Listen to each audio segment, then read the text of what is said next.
Proverbe 10, verset 9 déclare: Celui qui marche dans l'intégrité marche avec assurance, mais celui qui prend des voies tortueuses sera découvert. Dans un monde où la réussite semble souvent liée à la ruse et au compromis, il existe pourtant une clé sûre et durable: l'intégrité. C'est le 8e pilier du succès que nous explorons aujourd'hui avec le docteur Athanase Kadja, un homme de principes, de foi et d'expérience qui nous éclaire sur l'importance de rester intègre dans nos affaires comme dans nos choix de vie.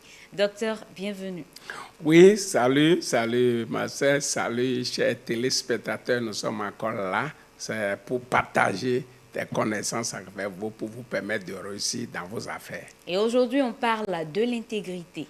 Oui, aujourd'hui on parle de l'intégrité qui est le 8e pilier du succès. Déjà, qu'est-ce que l'intégrité? Bon, quand on parle d'intégrité, l'intégrité, c'est la vertu, c'est la qualité d'une personne qui est intègre. Et quand on parle d'une personne intègre, c'est une personne d'une probité incorruptible. Et c'est très, très important dans les affaires parce qu'il y a beaucoup de personnes qui pensent que l'intégrité ne fait pas bon ménage avec les affaires. C'est faux. Si tu te rappelles bien, quand on avait défini l'entrepreneuriat ici, nous avons dit, bon, une entreprise, quand nous prenons une entreprise, c'est un système de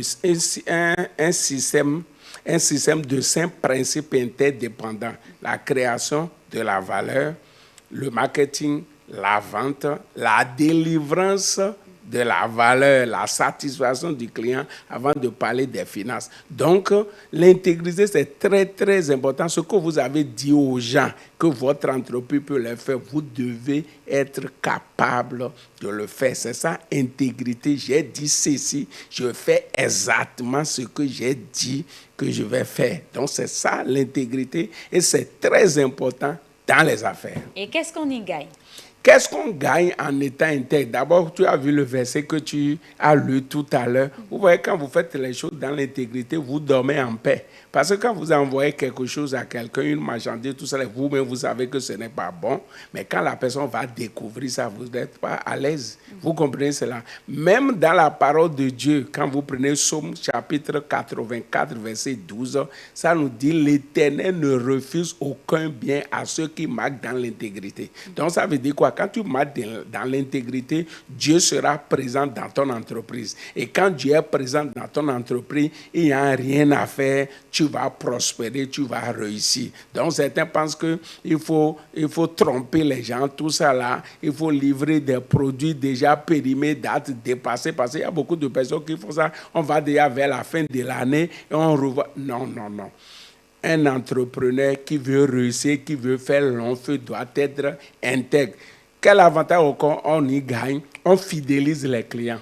Si les clients savent que nous avons confiance à nos chefs d'entreprise, nous avons confiance à cette entreprise, ils vendent de bons produits, vous allez voir, les clients seront fidèles. Non seulement ils seront fidèles, ils vont en parler également à d'autres personnes. C'est pour ça que vous allez voir des entreprises qui sont là il y a déjà 50 ans, 40 ans, 30 ans, pendant qu'il y a des entreprises qui ont commencé, ça ne fait même pas 5 ans, et ces entreprises-là ont disparu. Donc, l'intégrité, c'est important, capital pour une entreprise qui veut vraiment faire long feu et faire vraiment de bonnes affaires. Dieu sera d'abord avec toi.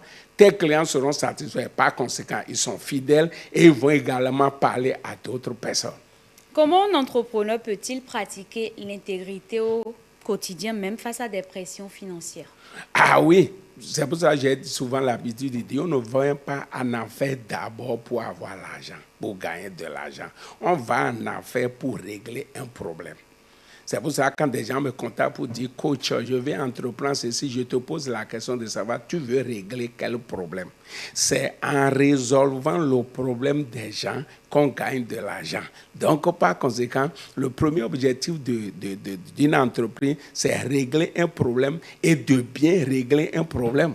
Et quand tu es dans cette logique, même si on veut te dévier ici et là, ça ne va pas te dire: est-ce que tu veux dormir? Donc, je sais qu'il y a beaucoup de pièges, beaucoup de choses, surtout quand vous rentrez dans les marchés publics, quand vous rentrez dans vraiment des choses comme ça, il y a vraiment beaucoup de tensions. Mais si nous sommes fermes, nous sommes intègres, Même si le peu de marché que nous avons trouvé, vous voyez, au moins tu vas manger, tu seras tranquille, puisque la Bible a dit que celui qui amasse des trésors uniques se trouve lui-même. Donc, c'est très, très important pour nous. L'entrepreneur doit être vigilant, en sachant que surtout nous sommes des chrétiens, nous devons comprendre que quel que soit ce que nous allons faire sur cette terre, Jésus a dit que servirait-il à un homme de gagner le monde entier s'il perdait son âme. Donc nous, en tant que chrétiens, nous savons que quand nous allons faire les affaires, nous voulons finir notre séjour au ciel et par conséquent, on doit être éveillé pour que quand les gens veulent nous tendre des pièges,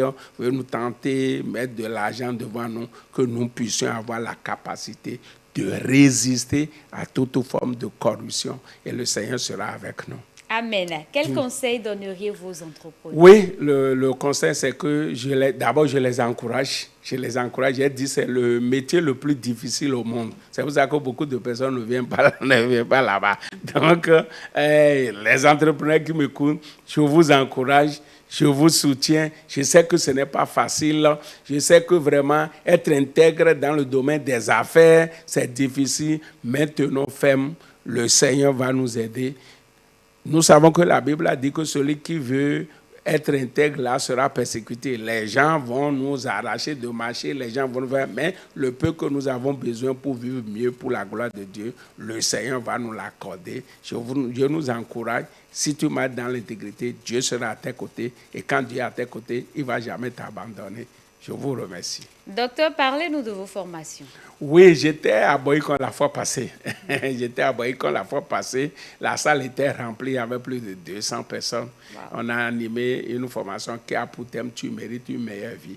Le dimanche prochain, je serai au Nigeria, à Badagry. Donc, il y a des gens qui ont des parents là-bas. Donc, dimanche prochain, je vais organiser la même formation là-bas. Tu mérites une meilleure vie.